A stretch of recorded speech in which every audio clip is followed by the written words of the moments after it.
Bartholomew Kuma. J'ai pas peur de le dire, pour moi, on est sur le flashback le plus triste all time, tout animé confondu. Il a vécu quelques années paisibles avec ses parents, mais vite réduit en esclavage à Marie-Joie car son père était boucanier. Quelques temps après, ses deux parents meurent, sa mère et son père devant ses yeux. Il va rencontrer des personnes qui ont le même but que lui, survivre et s'échapper d'ici. Il parviendra à récupérer le fruit du coussinet et a du coup sauvé plus de 500 personnes. Ce qu'il faut retenir, c'est qu'il a fait la rencontre de Ginny. Il est tellement gentil qu'il était prêt à endurer toute la douleur des autres pour leur bien. Il a ensuite rejoint l'armée révolutionnaire, emballé par l'idée de Dragon de révolutionner le monde. Il est par la suite devenu pirate car il a dû éliminer l'ancien chef de son royaume, qui était une pourriture. Plus tard, on apprend que Ginny a été enlevée, elle a été mariée de force à un dragon céleste. Kuma se retrouva de nouveau seul, mais quelques années plus tard, Ginny revient. Sauf qu'il était trop tard, elle avait une maladie incurable.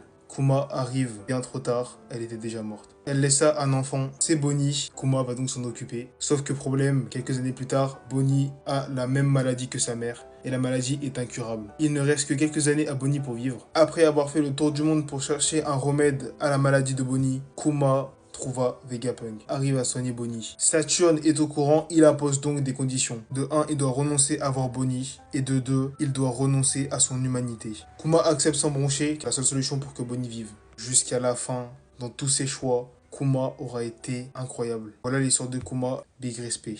Je te donne la chaîne d'armes carrément. Et vous, qu'est-ce que vous pensez de Kuma? Dites-le moi dans les commentaires et donnez un max de soutien à Kuma s'il vous plaît.